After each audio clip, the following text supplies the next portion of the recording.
Hello friends, welcome to target online exam. आज हम CTET CDP paper 2 का analysis करेंगे। आप सभी लोग वीडियो को लास्ट तक जरूर देखिएगा और यहाँ पर आप सभी लोग क्वेश्चंस के आंसर चेक कर लीजिएगा कि आपके 30 में कितने आंसर सही हैं और कितना स्कोर आप सभी का बन रहा है। तो चलिए स्टार्ट करते हैं। क्वेश्चन फर्स्ट यहाँ पर दिया है और यहाँ पर आप सभी ने किस प्रकार से क्वेश्चन सॉल्व किया है ये भी यहाँ पर हम देखेंगे।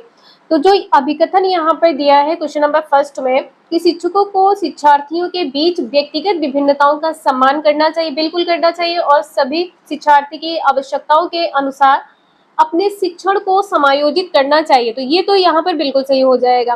कारण क्या दिया है कि शिक्षक को विविध पृष्ठभूमि के शिक्षार्थियों को पढ़ाते समय उनके बीच सहयोग, समूह कार्य और बातचीत से बचना चाहिए। ये पॉइंट यहाँ पर गलत हो जाएगा। तो सही यहाँ पर क्या होगा? पहला आंसर यहाँ पर आपका सही था। आप सभी लोग चेक जरूर कर लीजिएगा। इसके बाद में क्वेश्चन नंबर नेक्स्ट है, पियाजे और वाइगोत्स्की में एक प्रमुख समानता क्या है? तो यहाँ पर क्या हो जाएगा? बच्चों की स्वयं की शिक्षा में संलग्नता और जुड़ाव। ठीक है, बच्चे स्वयं करके सीखे। तो आपका आंसर यहाँ पर पहला सही था। 2 का पहला आंसर यहाँ पर सही हो जाएगा। कुछ लोगों ने यहाँ पर भाषा और विचार के बीच संबंधों के बारे में उनके चिंतन पर टिक किया होगा, जो कि ये पॉइंट यहाँ पर गलत है। नेक्स्ट है, छात्रों के विविध समूहों को पूरा करने के लिए निम्नलिखित में से कौन सांस्कृतिक रूप से उत्तरदायी शिक्षण का सही वर्णन करता है? तो मानकीकृत यहाँ पर नहीं होगा। आपने प्रीवियस वीडियो देखी होगी तो आप सभी को कई बार बताया है कि मानकीकृत कहीं आ जाएगा तो आंसर गलत हो जाएगा। तो सुविचारित हो जाएगा, अनुकूलित हो जाएगा और विभेदित हो जाएगा। तो फर्स्ट आंसर यहाँ पर आपका सही हो जाएगा, पहला, दूसरा और तीसरा। क्वेश्चन नंबर 4 है, यहाँ पर पूछा गया है कि जीन पियाजे के अनुसार बच्चे वयस्कों से किस प्रकार भिन्न है? तो देखिए, गुणात्मक रूप से भिन्न होते हैं। बच्चों की जो सोच होती है वयस्कों से गुणात्मक रूप से भिन्न होती है। आंसर यहाँ पर पहला आपका सही हो जाएगा। यहाँ पर कहा है कि मात्रात्मक रूप से वयस्कों से भिन्न होती है, ये पॉइंट यहाँ पर गलत है। क्वेश्चन नंबर 5 है, यहाँ पर कहा गया है कि आप एक शिक्षक हैं जो अपने छात्रों को परासंज्ञानात्मक कौशल विकसित करने में मदद करना चाहते हैं। निम्नलिखित में से कौन सी रणनीति इस प्रकार के चिंतन को बढ़ावा देने की सबसे अधिक संभावना है? तो यहाँ पर क्या होगा? देखिए, सारांशित नोट्स प्रदान करना, जो कि ये पॉइंट गलत हो जाएगा। सत्रीय कार्य के लिए, आपके एग्जाम के लिए या जो आपका एनुअल का एग्जाम होता है उसके लिए, तो ये पॉइंट यहाँ पर गलत हो जाएगा। याद रखने, याद करने की आवश्यकता, ये भी पॉइंट गलत हो जाएगा। छात्रों को उनके प्रदर्शन पर गुणात्मक प्रतिपुष्टि की बजाय अंक देना, अंक देने की यहाँ पर बात की है, ये पॉइंट आपका गलत हो जाएगा। तो सही यहाँ पर क्या है? छात्रों को अपने स्वयं के सीखने और सोचने की प्रक्रिया पर विचार करने के लिए प्रोत्साहित करना। फोर्थ आंसर यहाँ पर सही हो जाएगा। इसके बाद में क्वेश्चन नंबर 6 है, यहाँ पर बताना है क्या सही होगा। लेविगोत्स्की के अनुसार भाषा और विचार के बीच क्या संबंध है? तो एक दूसरे से स्वतंत्र है? बिल्कुल भी नहीं, एक दूसरे से स्वतंत्र नहीं होती है।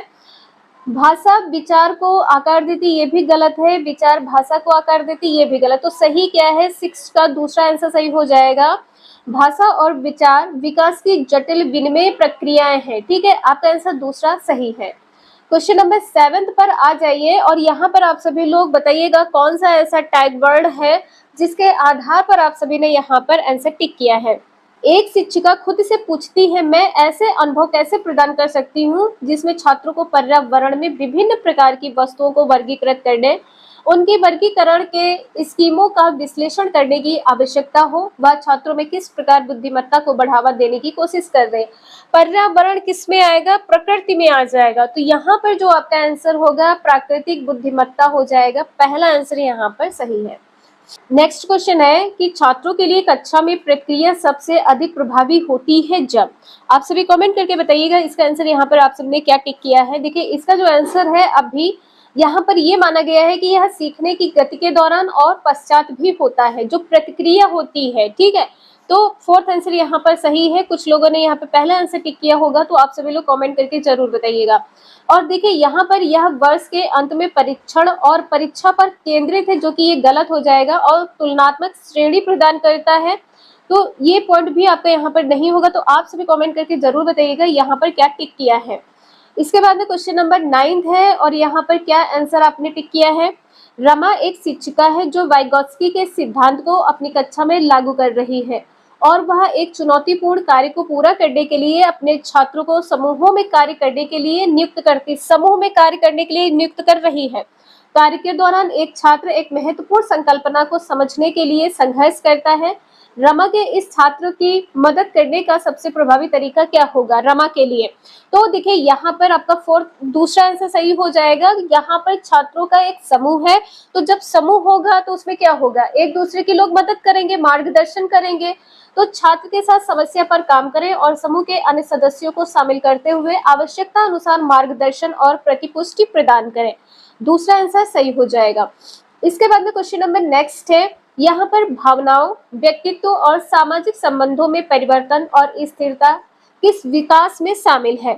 यहाँ पर आपका आंसर पहला माना गया है, मनोसामाजिक विकास में। अब यहाँ पे देखिए ये भावनात्मक विकास में भी आ सकता है, क्योंकि इसमें व्यक्ति की भावनाएं होती हैं, उसके सामाजिक संबंध होते हैं, वो किस प्रकार से रिएक्ट करता है, तो वो क्या हो जाएगा, उसके जो इमोशंस होते हैं, तो भावनात्मक विकास में हो जाएगा।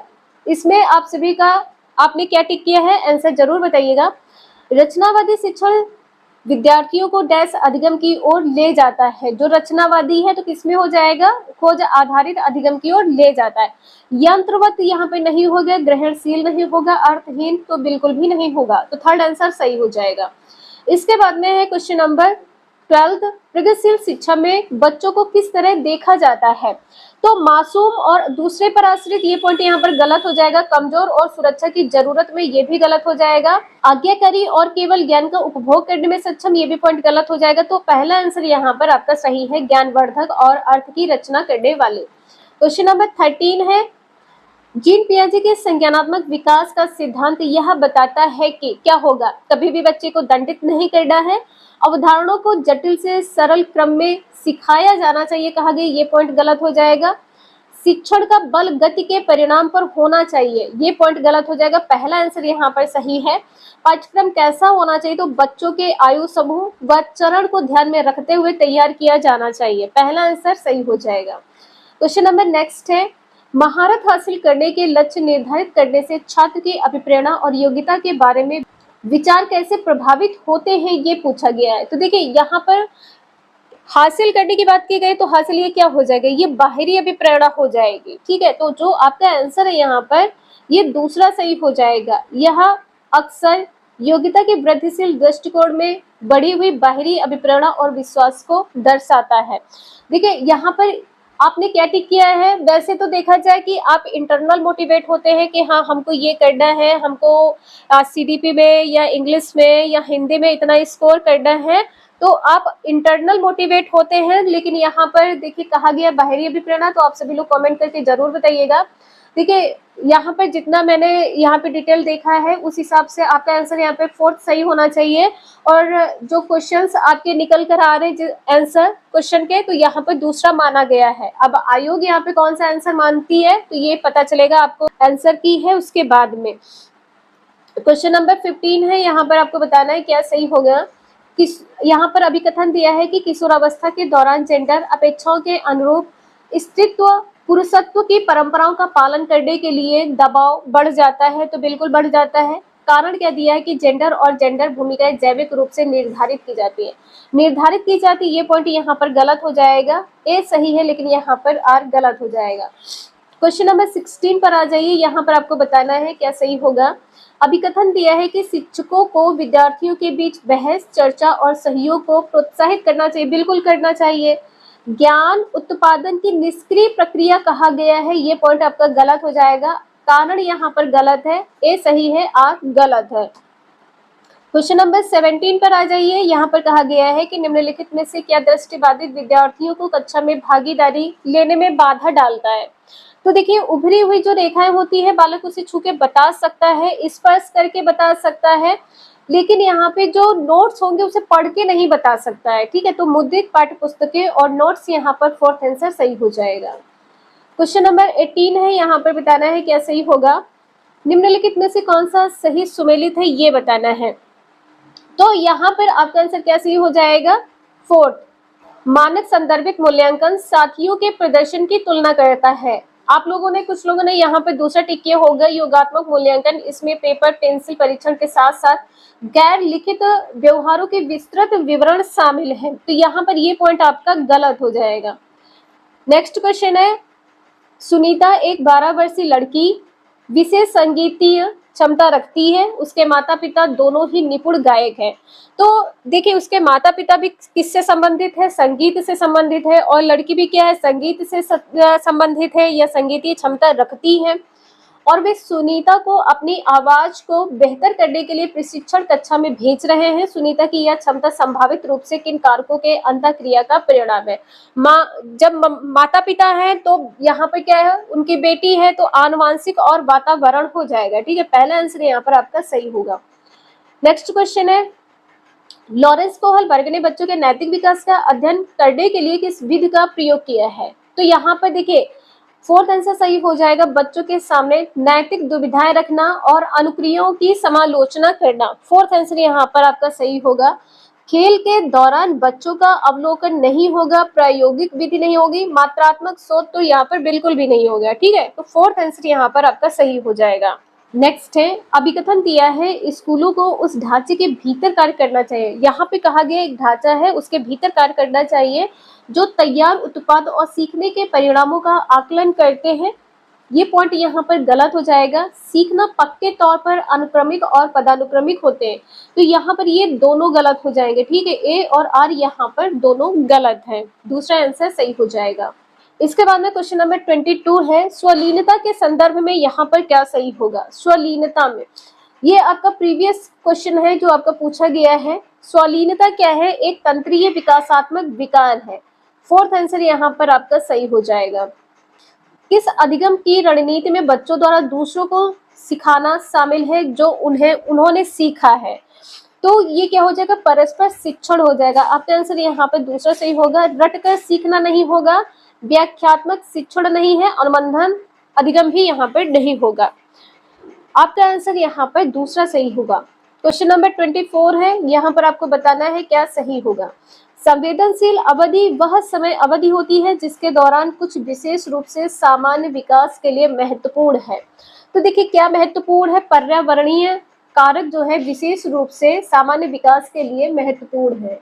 इसके बाद में क्वेश्चन नंबर 25 पर पठन वैकल्य से जूझ रहे छात्रों को पढ़ना सिखाया जा सकता है, तो किसके द्वारा, ध्वन्यात्मक प्रशिक्षण के माध्यम से। ठीक है, आपका आंसर यहाँ पर थर्ड सही हो जाएगा। लंबे और जटिल गद्यांश देकर गलत हो जाएगा।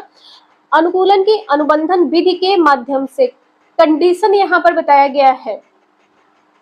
उच्च ग्रेड स्तर के पठन ग्रंथ प्रदान करके, ये भी गलत हो जाएगा, थर्ड आंसर सही है। क्वेश्चन नंबर 26 है, निम्न में से कौन सा प्रश्न विश्लेषणात्मक चिंतन को बढ़ावा देता है। तो यहाँ पर क्या होगा, भारत में जनसंख्या वृद्धि के विभिन्न कारण क्या है। इसमें बच्चा क्या करेगा, अपने आंसर जो होगा अलग अलग प्रकार से देगा, तो बच्चा क्या करेगा, उस पर चिंतन मनन करेगा। आपका आंसर यहाँ पर दूसरा सही हो जाएगा। नेक्स्ट क्वेश्चन है, क्वेश्चन नंबर 27, अभिकथन दिया है कि शिक्षकों को बच्चों को प्रयोग के लिए बहुत सारे अवसर देने चाहिए, बिल्कुल सही है, और उदाहरण गैर उदाहरणों पर चर्चा करनी चाहिए, ये भी सही है। कारण दिया है कि बच्चों में गलत अवधारणाओं से निपटने का एक रचनात्मक तरीका क्या है, विपरीत उदाहरण प्रदान करना। तो यहाँ पर आपका थर्ड आंसर सही हो जाएगा। ए और आर दोनों सही है, ए की जो आर सही व्याख्या करता है। ठीक है, थर्ड आंसर यहाँ पर सही हो जाएगा। नेक्स्ट क्वेश्चन दिया है, एशियाई संस्कृतियों में जो सामाजिक सद्भावना पर जोर देते हैं, क्रोध की अभिव्यक्ति को हतोत्साहित किया जाता है, बिल्कुल सही है। शर्म को प्रोत्साहित किया जाता है कि कुछ लड़कियां शर्माती है, कुछ लड़कियां नहीं शर्माती है, तो ये पॉइंट आपका सही हो जाएगा। ठीक है, भावनाएं व्यक्ति परक है और सीखने में कोई भूमिका नहीं निभाती है भावनाएं, तो ये पॉइंट यहाँ पर गलत हो जाएगा। तो ए सही है, आर यहाँ पर गलत हो जाएगा। पहला आंसर यहाँ पर आपका सही है। इसके बाद में क्वेश्चन नंबर नेक्स्ट है, विद्यार्थियों में समालोचनात्मक चिंतन को विकसित करने के लिए एक शिक्षक को क्या करने चाहिए। ऐसे सवाल देने चाहिए जिनमें निष्कर्ष और व्याख्याएं शामिल हो। ठीक है, पहला आंसर यहाँ पर आपका सही हो जाएगा। केवल ऐसे प्रश्न पूछने चाहिए जिनका उत्तर एक ही हो, ये पॉइंट गलत हो जाएगा। सवालों से बचने की बात की गई है जिनमें विवेचन और विश्लेषण की आवश्यकता है, और कभी भी बच्चों को हतोत्साहित नहीं करना है प्रश्न पूछने के लिए, ये पॉइंट गलत हो जाएगा। इसके बाद में क्वेश्चन नंबर 30 है समावेशी कक्षा से संबंधित।